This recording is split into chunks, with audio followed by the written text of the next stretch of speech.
La capsule du jour. Bienvenue dans ce petit moment court et essentiel qui a pour but d'ouvrir une réflexion, un nouveau point de vue, peut-être réveiller une part de conscience et vous accompagner sur votre chemin de découverte de vous-même. Aujourd'hui, regardons ensemble comment se construit l'ego et comment en sortir. L'ego, ce n'est pas quelque chose avec lequel on vient au monde, c'est quelque chose qui se construit.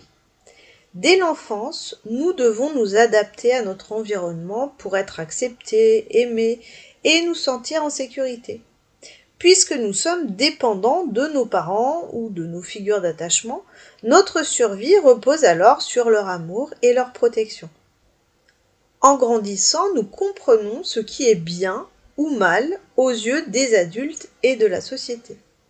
Et nous développons alors des stratégies pour correspondre et éviter la souffrance d'être rejeté.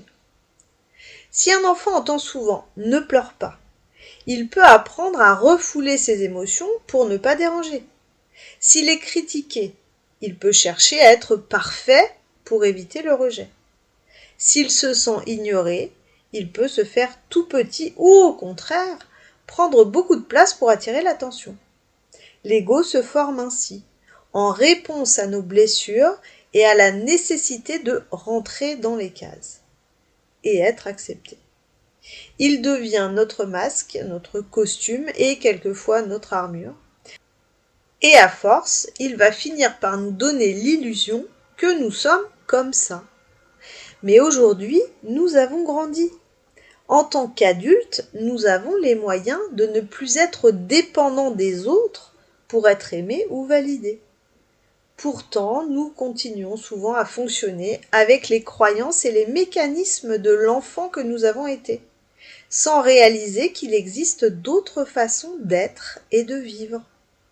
L'ego nous enferme dans des stratégies de protection et nous fait croire qu'elles sont la seule option pour nous, mais c'est complètement faux. Il ne faut pourtant pas s'y méprendre, l'ego n'est pas notre ennemi.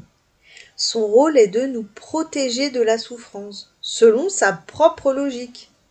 Mais à force de vouloir nous protéger, il nous enferme dans des schémas qui nous limitent. Le travail d'introspection et de discernement permet de l'assouplir, de le reconnaître et de l'observer en action. Et c'est, à mon sens, un premier pas nécessaire. Nous aurons toujours un ego, et heureusement d'ailleurs, car nous en avons besoin pour fonctionner dans le monde.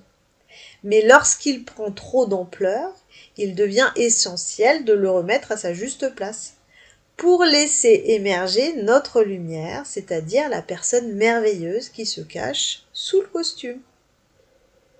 Puisque derrière ces mécanismes de défense se cache toujours notre essence profonde, notre âme, qui aspire, elle, à être libre et à s'exprimer pleinement.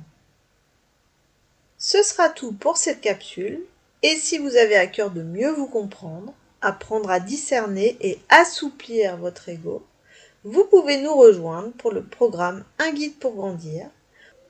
Je vous dis à très vite pour une prochaine capsule, et en attendant, prenez soin de vous.